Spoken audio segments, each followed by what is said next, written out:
What's up, everyone? Welcome to Bid Nerds, your daily nerd out on the most interesting car of the day from all the automotive enthusiast auction sites. My name's John Polnik. We're recording this show in the Container Park in downtown Las Vegas, along with my partner, Michael Deeb, in San Francisco. What's up, Michael Deeb? What's up, dude? You know, happy day. Sitting in Happy the Monday, studio. Sniffles. Poor guy. I can tell you got the crud. Sniffle. Yeah, not feeling the greatest. But hey, we bring this show to you anyway. You know, it's a daily show, right? We do this every single day. We find the most interesting car of the day from all the automotive enthusiast auction sites, like Bring a Trailer, Cars and Bids, P-Car Talk, or P-Car Market, and more. Not P-Car Talk. Yeah. P-Car Talk. Why? You ever watched P-Car Talk? No. That's not. They don't. There's no cars there. I mean, they just talk about P-cars, but whatever. They talk about racing. You know?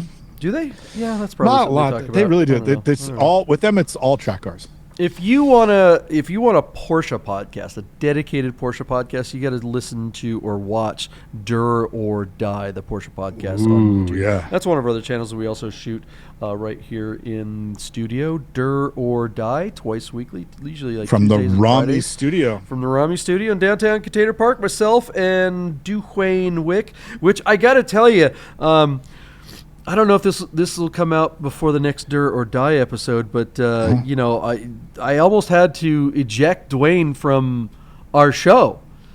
Why? Because he's such a smug a-hole now. Dwayne Wick, what? You dirty smug a-hole. Why I know would you you're say watching. that about? Everybody loves Dwayne. Why would you say that about Dwayne Wick? Dwayne Wick, and let me just say it publicly, Dwayne Wick from Wick's Garage. You can find him, Dwayne Wick, on Instagram and all the other socials, right? Dwayne Wick, he, as most of us did, entered our cars to be in Luftkult, which is coming Oh, up no. on the 8th. Shut up. Did he get in? So Dwayne Wick is like the kid that you went to school, that you grew up with, right? He was your buddy down the street. You guys played baseball or whatever. Not anymore. In grade school, and then you went to junior high, and he somehow he's in with the cool crowd now, and he's like too cool for everyone. Oh, he got into Princeton, where everybody else is struggling to get into community college. Right. No, I mean, no, it's not even that, because see, that's not the same thing. Because when you go to college, right, and you go to college, you're with a bunch of new people you've never been around before. When you grew up next door to the kid and you were buddies and you went and dug worms out of the stream, right, and now all of a sudden your friend comes into the lunchroom and you're hanging out with the cool kids and you don't even look at your old friend. You just like turn your back on him. Yeah. That's Dwayne Wick from Wick's Garage. Dwayne Wick, so a couple of years ago, we all put our, submitted our cars in as usual. We were rejected. We were Luft rejected. In fact, we made T-shirts that said Luft reject on them. And he was all, I want a Luft reject shirt. And Luft didn't like it. Luft found out about him and didn't like it and asked you to cease and desist.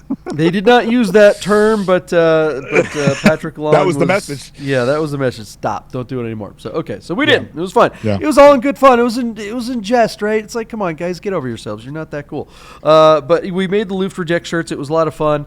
Wore them to Luftkult and the whole thing. But this year, again, as usual, my car was rejected as usual, and but Dwayne's wasn't. And here's the thing: so on our Derfascination Instagram channel page, I have this picture that we made back in 19. It was this beautiful picture taken by Lee Patet from Patet Images, one of the best photographers in the world when it comes to cars. Yep. Of Dwayne's car, and we photoshopped a huge Luft Reject logo on the side. Yeah. Right? And it looked awesome. It was just tight, right? And he was all excited about it when we published it a couple of years ago. So I published it again, saying, hey, we got Luft Rejected, haha, whatever. And dude, within minutes, he's calling me. And I just looked at my phone and I know what he's calling about. Take it down because I'm in with the cool kids. Is that what it was? He's all like, hey, considering all the heat you got last time, maybe you should take that picture down because I don't want to be. It's like, Dwayne, you were a bootlicking, ass-kissing turncoat. No way, and I'm Dwayne. saying it publicly. Oh my God, Dwayne, you suck. He is the kid that turns his back on his fellow nerds, man. I gotta tell you, respect level way down. I mean that sincerely. This is Dwayne. I think it's a bad move. And so I took his stupid picture down and put up so I put a picture of some other car. This is juicy. This might be the best podcast Bidner's ever had. I can't believe that happened. Wow. So when are the auditions for the new co-host? Yeah, I need a new host to Dirt or Die because I think Dwayne Wick's gonna be out in a second. I know a guy. He's such a dork. Would you do that to your friends? I mean, take it down. I don't want those guys not to like me. I don't want them not to like me. Oh my God, Patrick Long and Steve Morgan. It's like, those guys, man. Embrace the rejects. Come on. They're not going to hold it over your head, Dwayne. You'll be fine. Butt kisser, man. That just sucks. What do you guys think? Do you think man, that's so funny. Dwayne Wick is an ass kissing, butt licking sycophant, or is he just going along to get along?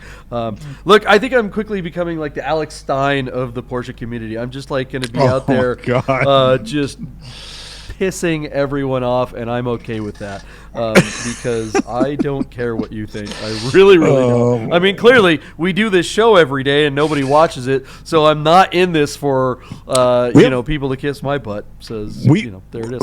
I think last week we hit 600 subscribers.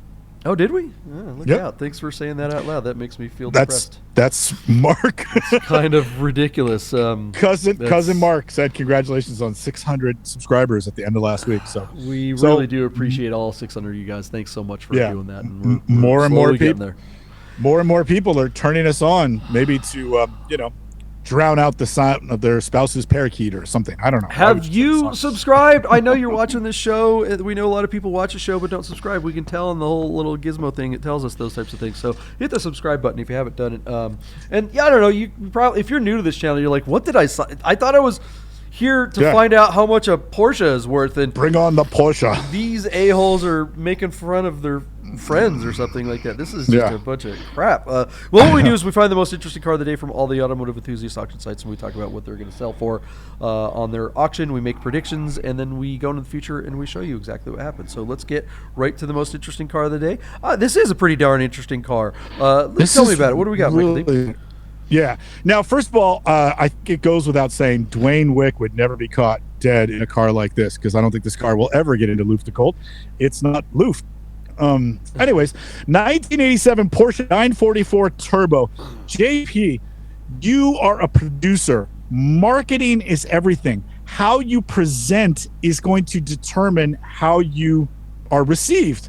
And this guy, this consigner of this car on Bring a Trailer out of Augusta, Kansas, has done something that I think is unforgivable. So the car is showing 16,000 miles on the 6-digit VIN. So there's a 0 next to the 1 and the 6. And then on the accompanying Carfax report, it shows the mileage, and it's detailed out that this car was dormant. It just didn't drive for a long time, but that the mileage is consistent throughout its history, even though there were long periods of time where the registration was renewed, but the car was never driven. And yet, as this car comes to market, the first thing it says in the essential box on the right, underneath the hero photo, is 16,000 miles, true mileage unknown. And I think that's terrible. This is essentially a barn find, of which they've pulled it out and just kind of got it barely tuned up so that it's running. But this car still needs, in my opinion, a major tune-up, including a timing belt that allegedly has never been done on this car, or at least not that anybody can verify. But that in of itself should not hold it back from being arguably one of the lowest mileage, most iconic 944 turbos of all time. John, I am a kid of the 80s. I love the phone dial wheels. I think D90s are gorgeous on this car. I'm not so much a big fan of the Fuchs, but the phone dials are so 928, so 944 to me as a kid from that era. I assume you would agree. I love the phone dials, even though they're not the biggest or lightest wheel. I just think they look right on the car. I think this car should bring all the money, and yet I think this is going to be held back by that one 3-letter acronym, true mileage unknown, and it should never have been brought up. I think this consignor should have told BAT, yes, the mileage is verified, and then let everybody else argue over it. I don't think anybody would have. I just think this car should stand up as the best. Not going to. So beautiful car, red with black interior. It doesn't have sport seats, doesn't bother me.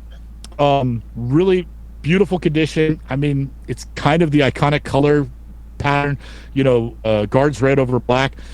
But this car should be like a $65,000 to $80,000 car, and I don't think it's going to get anywhere near it. And it's because the seller screwed up when he did his negotiation with BAT, and I think he's leaving on the table.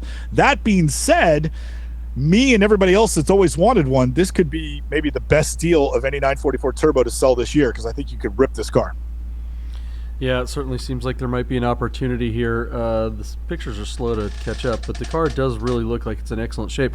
Man, if that timing belt hasn't been repaired, or not repaired, but replaced, I would not even attempt to start this car even once. This is the kind of car you put on a flatbed, you winch it up there, and you bring it directly to the dealership or your repair place, and you have them replace that timing belt.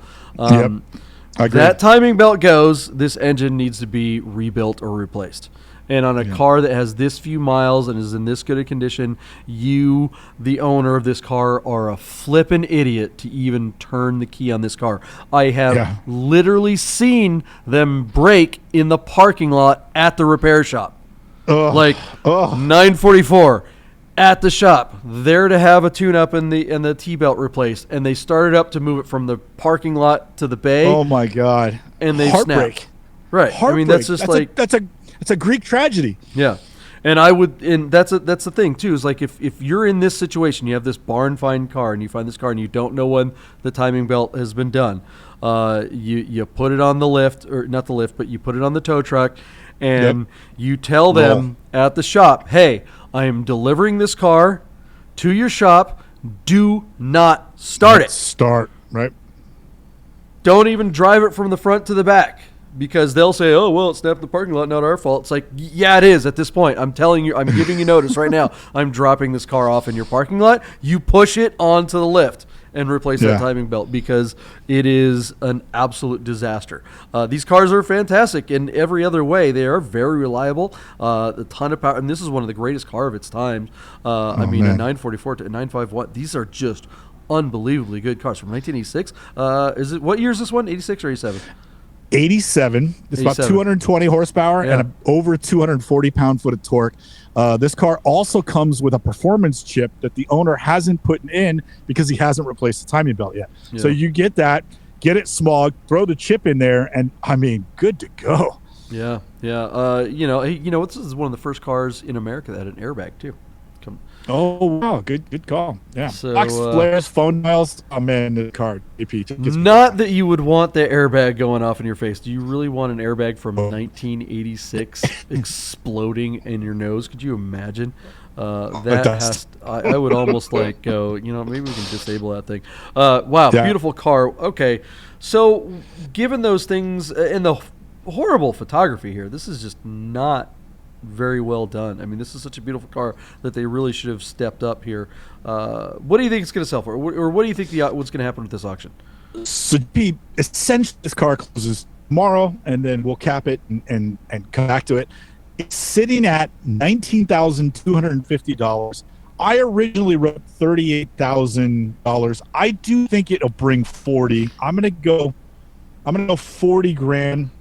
But I think this should be a $60,000 to $65,000 car, and I just don't think it's going to happen because of the timing belt, because of the true mileage unknown. They also note that they put a clear protection film on the car, and it's so old and starting to crack.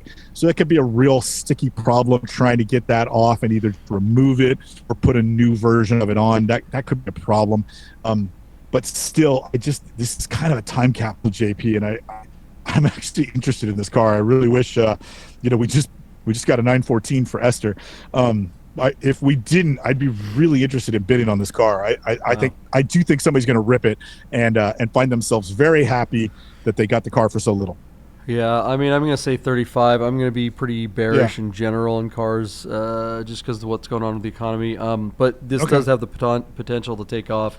944s, 951s, as fantastic a car as they are, I think they still represent one of the best values in classic Porsche. They just don't bring the kind of money that I think they deserve. I think it would have to, in order to get somewhere in the 60s, this car would have to be.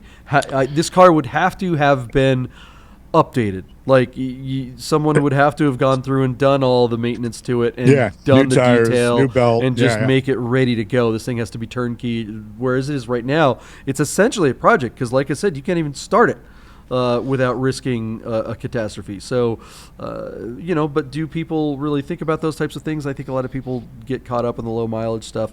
So we shall see. What do you guys think? Let us know in the comments below. We're going to get in our time machine, and we're going to tell you right after this.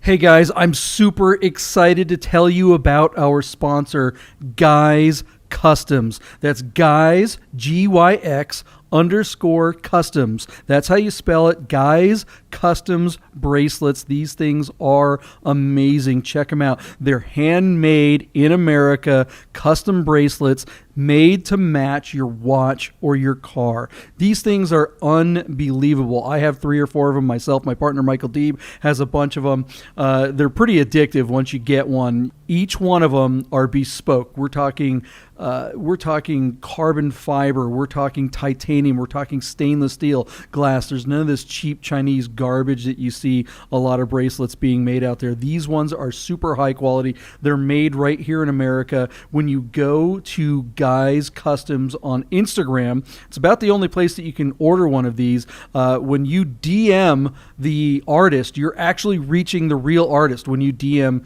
Guys Customs at Instagram. And she will make you a bracelet made to match that special watch, that special car, or that special person that has a special watch or a special car and they want something really, really cool in their life. They make the most amazing gifts. I get compliments on mine all the time. Everywhere I go, people are like, wow, that's really cool. You can see in the pictures, these beads, the colored beads are PTS. They're paint to sample. So if you have a specific color code for your car, she'll have beads made that are specifically painted to match your car or your watch. It's unbelievable. You got to get one of these Guys Customs bracelets. Check them out. They support us, and we really, really, really want to support them. Guys Customs bracelets. All right, let's get back to the bids. Let's find out how much that car sold for today.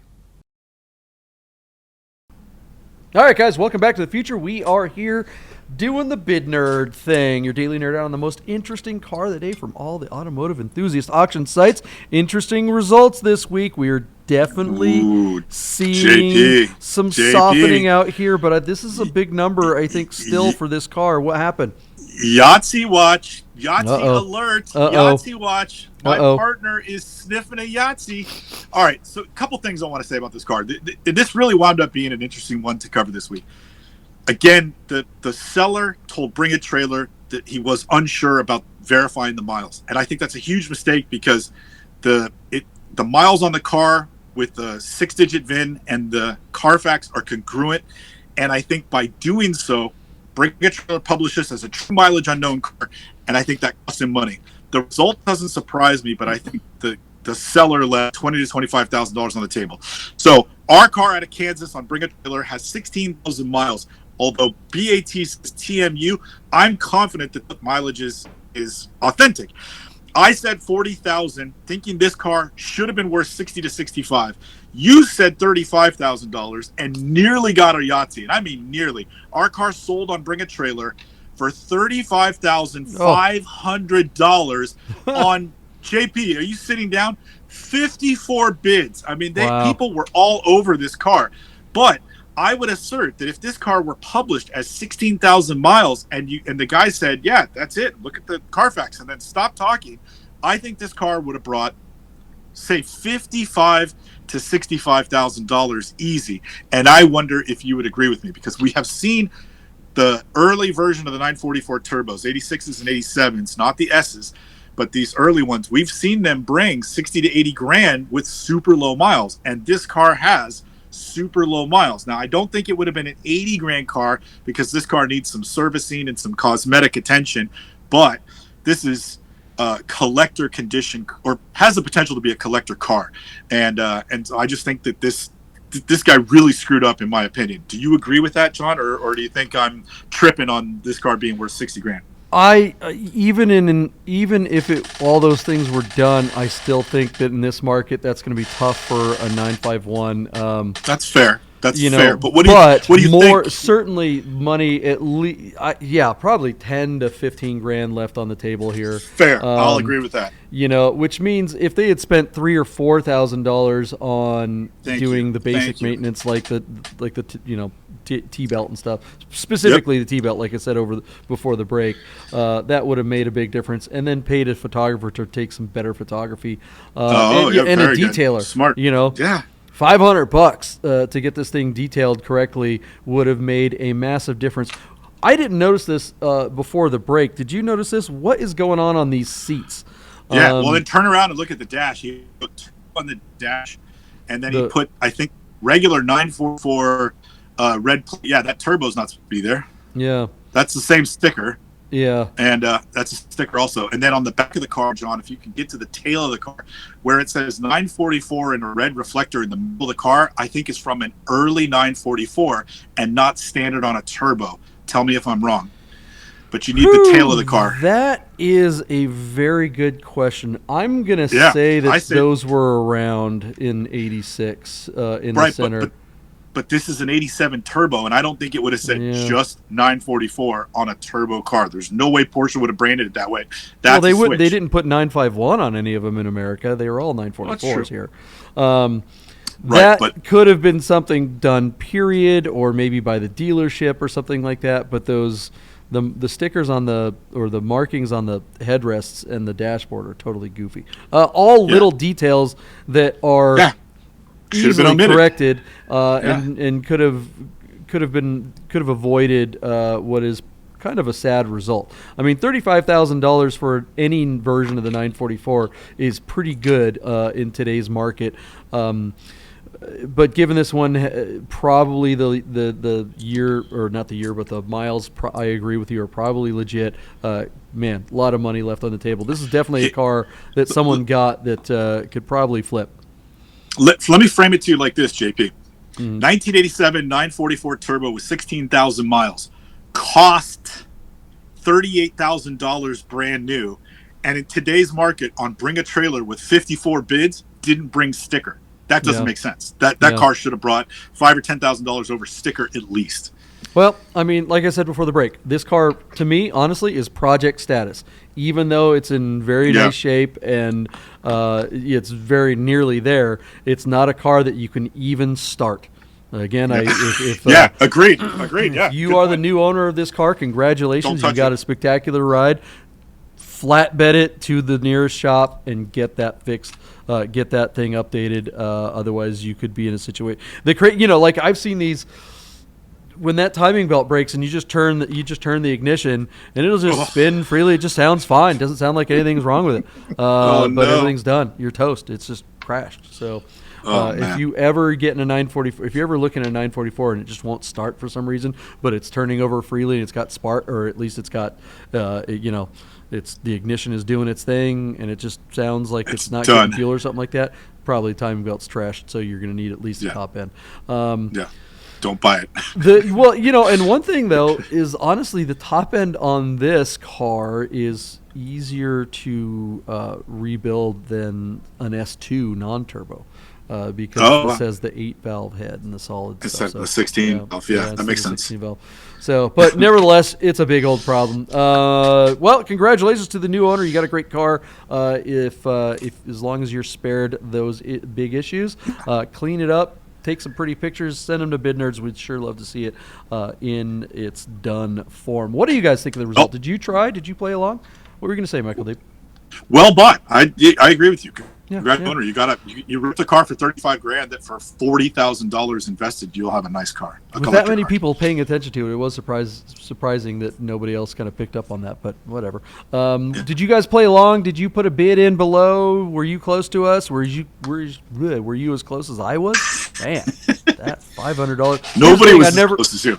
I never would have gotten a Yahtzee on that one because I think if I would have done a non kind of round number, I would have been like 30,000 or 35,944. That's typically what happens on stuff like this. But all right, guys, we'll find out what the most interesting. $56 closer. Yeah, what's the most interesting car of the day tomorrow? Let's find out.